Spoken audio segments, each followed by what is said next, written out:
اصبروا یا آل یاسر، اصبروا یا آل یاسر فإن موعدکم الجنہ۔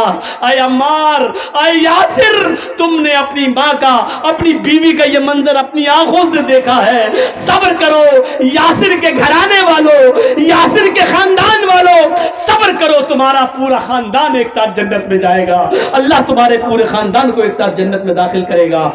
وہ کون سا ایمان تھا کہ سمیہ کا بیٹا عمار یہ کھڑا ہے اور سمیہ کا شوہر یاسر یہ کھڑا ہے؟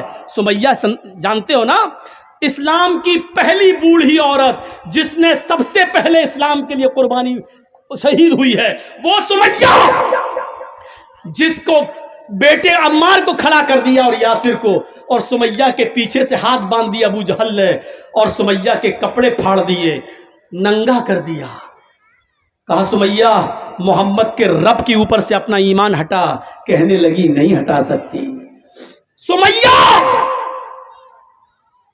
ابو جہل نے نیزہ اٹھایا، نیزہ جانتے نا جس سے اونٹ کو نہر کرتے، اونٹ یہاں مارتے اونٹ کو نا جب قربانی کرتے ہیں، ایسے وہ نیزہ اٹھایا، اور سنو بس یہ سن لو، اور تم بھی جاؤ ہم بھی جائیں، آرام سے گھر میں اپنے ایمان کو، آج سے اپنے ایمان کو جلا بخشیں۔ سمیہ رضی اللہ تعالیٰ عنہ کھڑی ہیں، ہاتھ پیچھے سے بندھے ہیں، میری بہنوں تم اپنی لپسٹک کی قربانی نہیں دے سکتی ہو، تم اپنی فیئر اینڈ لولی کی قربانی نہیں دے سکتی ہو، تم اپنی بے پردگی نہیں چھوڑ سکتی ہو، تم اپنے برہنہ اور ننگے کپڑوں کی قربانی نہیں دے سکتی ہو۔ سمیہ نے کس چیز کی قربانی دی؟ یہ ایمان تھا سمیہ کا۔ سمیہ کے ہاتھ بندھے ہیں، اپنے بیٹے کے سامنے اس کو ننگا کر دیا گیا، اس کے پتی کے سامنے اس کو ننگا کر دیا گیا۔ سمیہ آسمان پہ دیکھ رہی ہے، ابو جہل نے نیزہ اٹھایا، کہ محمد کے رب پر ایمان چھوڑتی ہے کہ نہیں؟ کہنے لگی نہیں۔ دیکھا طاقت، یہ ایمان کی طاقت ہے۔ دشمن اور اس کی فوج کھڑی ہے، لیکن اکیلے وہ جانتی ہے کہ اللہ پر ایمان ہے۔ جیسے ایک پولیس والا پورے گاؤں کے سامنے اس لیے طاقتور ہوتا ہے کیونکہ وہ جانتا ہے سرکار کی طاقت ہمارے ساتھ ہے۔ سمیہ جانتی ہے ایمان کی طاقت کیا ہوتی ہے، اللہ پر بھروسے کی طاقت کیا ہوتی ہے۔ وہ سب سے نڈر ہے، کہہ رہی ہے نہیں، کیا کرے گا کر۔ اس نے نیزہ لیا اور سمیہ کی شرم گاہ میں داخل کر دیا۔ بہت آسان ہے سننا، بہت آسان ہے سننا، سن لو بس، احساس نہیں کر سکتے۔ ابھی دو چار موب لنچنگ کرنے والے آپ کو پکڑ لیں اور زبردستی جے شری رام کا نعرہ لگوائیں تو موت کے ڈر سے ہم لگا دیں گے جے شری رام، کیونکہ ہمارے سامنے موت ہے، ہم جانتے ہیں۔ سمیہ سے عبرت حاصل کرو۔ سمیہ سے کہا جا رہا ہے محمد کے دین کو چھوڑ، ایمان سے باز آ جا، کہتی ہے نہیں۔ شرم گاہ میں نیزہ داخل کر دیا گیا، ادھر سے ڈالا اس طرف نکال لیا گیا، پیچھے سے ہاتھ بندھے ہیں، ہاتھ کھلے ہوتے تو کم سے کم پکڑ سکتی تھی، نکال سکتی تھی، لیکن ہاتھ پیچھے سے بندھے ہیں، جیسے پھانسی کے پھندے پر مجرم کو لے جایا جاتا ہے اور پیچھے سے اس کے ہاتھ باندھ دیے جاتے ہیں۔ سمیہ کی شرمگاہ میں جب نیزہ داخل ہوتا ہے کھنجر، تو سمیہ آسمان کی طرف دیکھتی ہے، وہ بوڑھی عورت جوان بھی نہیں تھی، جس کی عمر 80 کو کراس کر چکی ہو، ایسی بوڑھی عورت، اور اس کی شرمگاہ میں نیزہ داخل کر دیا جائے کھنجر، اور اس وقت بھی وہ یہ نہ کہے کہ اللہ میری جان کی حفاظت فرما۔ اس کے منہ سے یہ نہیں نکل رہا ہے، اس کے منہ سے نکلا تو کیا نکلا؟ ثبت قدمی علی دینک یا ارحم الراحمین۔ اے اللہ، ابو جہل مجھ سے میرا دین چھیننا چاہتا ہے، مجھ سے میرا ایمان چھیننا چاہتا ہے، اللہ میری جان جا رہی ہے چلی جائے لیکن میرا ایمان نہ جانے پائے۔ ایمان کی طاقت دیکھ رہے ہیں آپ؟ ثبت قدمی علی دینک، اللہ میرے ایمان کو اپنے دین پر ثابت رکھنا، اللہ میری جان چلی جائے پرواہ نہیں لیکن میرے ایمان کو بچا لینا۔ ابو جہل کو غصہ آتا ہے، کہتا اب بھی نہیں مانتی ہے؟ کہتی ہے نہیں۔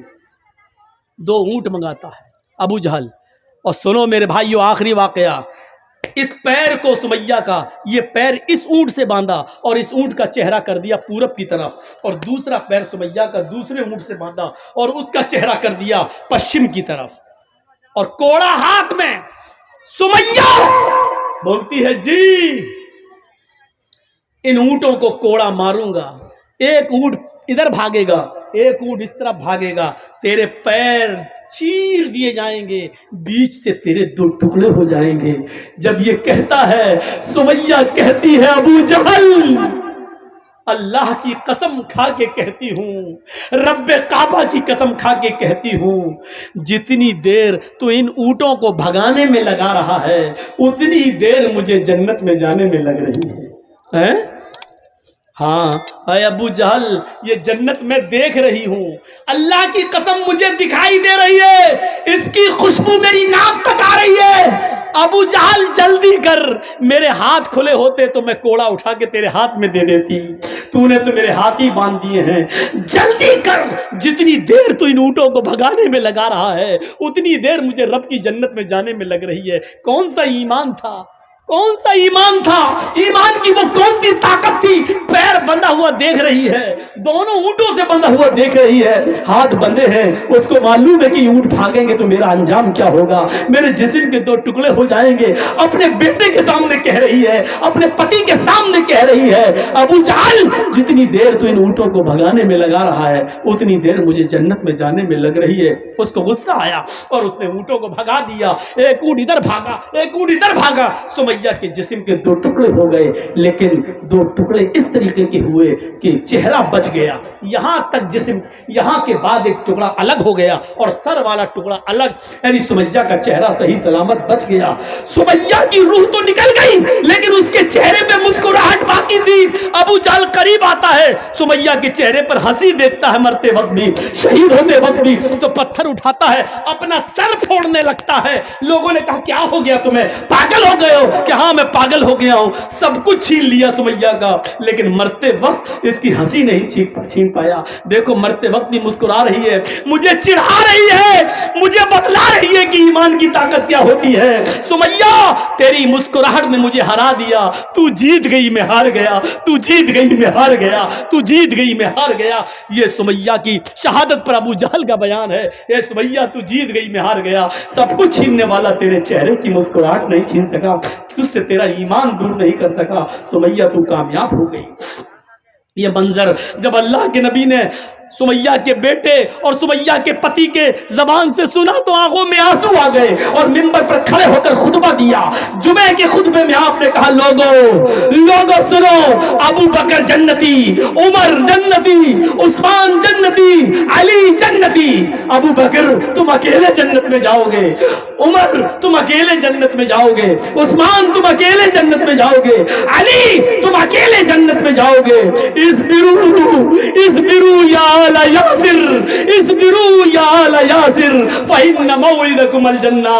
اے عمار، اے یاسر، تم نے اپنی ماں کا، اپنی بیوی کا یہ منظر اپنی آنکھوں سے دیکھا ہے، صبر کرو یاسر کے گھرانے والوں، یاسر کے خاندان والوں، صبر کرو، تمہارا پورا خاندان ایک ساتھ جنت میں جائے گا، اللہ تمہارے پورے خاندان کو ایک ساتھ جنت میں داخل کرے گا۔ ایمان اس چیز کا نام ہے جو ہمیں اپنے اندر پیدا کرنا چاہیے۔ یہ ایمان سے جب ہم اپنا رشتہ مضبوط کریں گے تو ہم ترقی کریں گے، ایمان سے اپنا رشتہ توڑیں گے تو پتنگ کی طرح نیچے گریں گے، اور جیسے لڑکے پتنگ کو پھاڑ دیتے ہیں ایسی دنیا کی ساری قومیں ہمیں نوچ ڈالیں گی اور ہمارا مذاق اڑائیں گی، ہمارے اوپر ظلم کریں گی۔ ایمان سے اپنے رشتے کو مضبوط